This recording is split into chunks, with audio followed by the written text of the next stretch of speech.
Episode 1 of Wednesday Season 2 starts with Wednesday tied up in a serial killer's basement. She's been following this killer for the past few months, and Wednesday has been spending her summer trying to master her psychic abilities. Goody's book of spells certainly comes in handy. Wednesday believes she has it under control and sets out to locate the Kansas City scalper.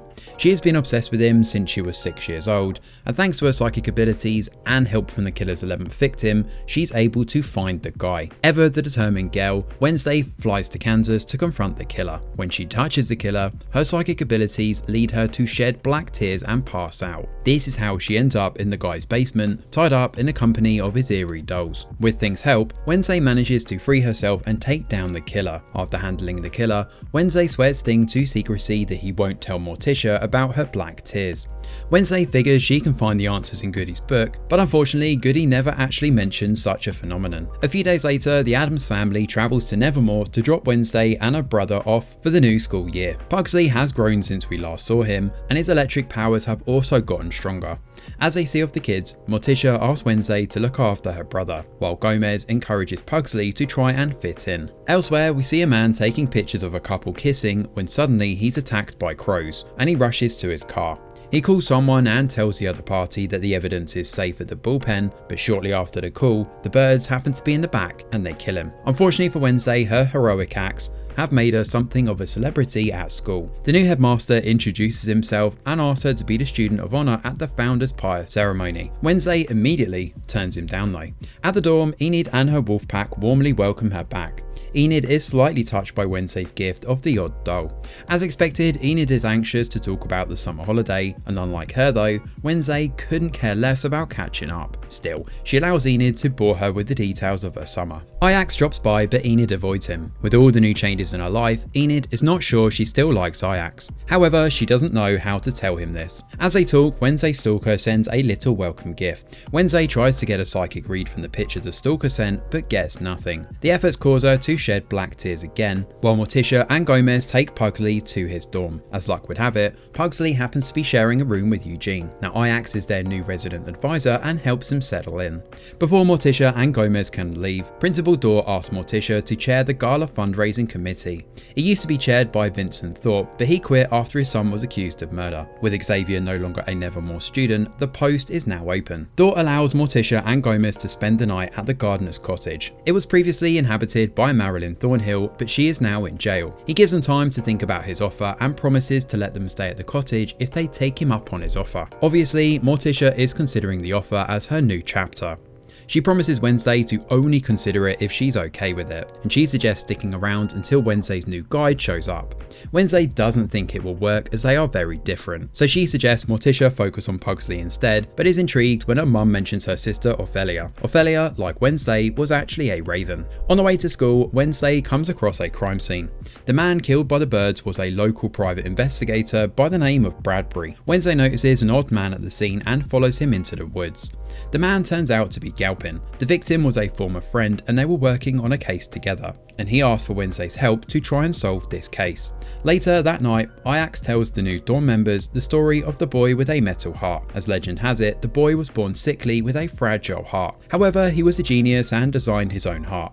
Sadly, the clockwork heart changed the boy as he became cold and ambitious. The boy soon enrolled at Nevermore and developed more dangerous inventions. With time, he became one of the greatest minds at Nevermore. Unfortunately, his ambition led to his death, and he was buried under the skull tree in an unmarked grave. According to legend, if you get close enough, you can still hear his clockwork heart beating.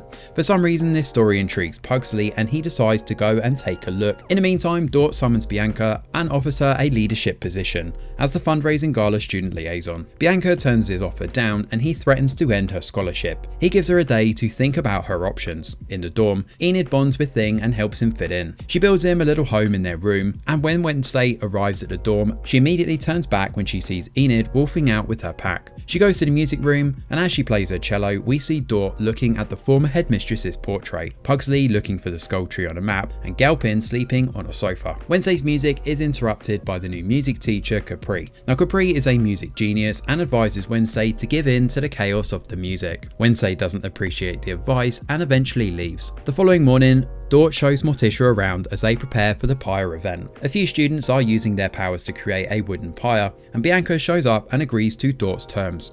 Meanwhile, Wednesday receives a letter and a portrait of a crow from Xavier.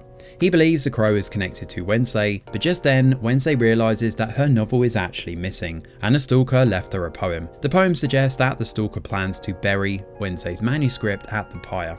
Enid covers for Wednesday as she tries to get her only manuscript back.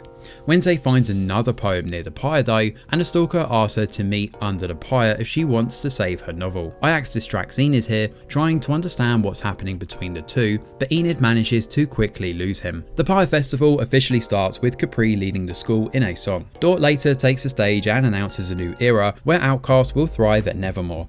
He bans the nightshades and challenges all students to step up. He starts the bonfire without knowing Wednesday is actually under the pyre, but thankfully Wednesday finds her novel in time and crawls out before it burns to a cinder. Dort introduces her as the student of honor and thanks her for her bravery. He unveils a weird portrait of Wednesday and her friends to commemorate how they saved Nevermore. He welcomes Wednesday to give a speech, and in true Wednesday fashion, she burns the portrait and declares herself no hero.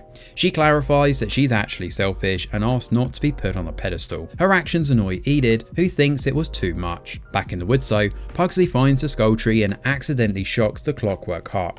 A zombie-like monster crawls out from the earth, and Pugsley watches with morbid fascination. As the episode comes to an end, Enid tries to slow Wednesday down. As soon as she touches Wednesday's shoulder though, her friend has another psychic vision, and this time she sees Enid's gravestone and Enid's ghost blaming her death on Wednesday. After 2 years, we're finally getting the new season of Wednesday, and there have been a few cast changes here too. The first episode neatly writes Xavier out the story, with him being transferred to a new school. This season pretty much then picks up where we left off in season 1 from there on out. As soon as Wednesday lands back in Nevermore, the stalker returns. And aside from the stalker mystery, we also have the new monster that kills by controlling birds. For whatever reason, the clues lead back to the outcast community.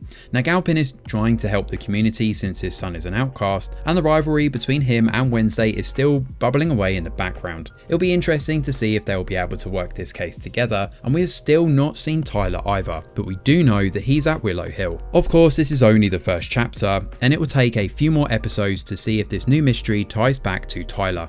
However, based on the fact that Bradbury is dead, we can assume he was certainly onto something. And what is the evidence in the bullpen about? The episode ends with Wednesday getting a vision of Enid's death too, which adds another layer of mystery to the plot. Is the stalker behind Enid's death? Is the stalker the same person controlling the birds? And why did Enid's ghost blame Wednesday for her death? And most importantly, is Wednesday's vision even reliable? On the other hand, the introduction of Capri and Dort makes us suspicious of their motives. Dort seems worse than the former principal, and he is not above using the children's skills to get what he wants. He's currently trying to use Bianca, but what are his real motives behind joining the school? Capri also seems a little too interested in Wednesday. Lastly, Pugsley has finally arrived at the school, and the Addams family might be staying longer than anticipated at Nevermore. Wednesday is bound to hate this, but Pugsley is also getting into a new kind of trouble too. Can Nevermore survive the kind of chaos that comes with the Addams family? I guess we'll have to find out in the episodes ahead. Thanks for watching, and do let us know your thoughts in the comments below. Smash a like or subscribe to the channel, your support is very much appreciated. I'm Greg Wheeler, and from all of us over here at The Review Geek, we'll see you on the next video.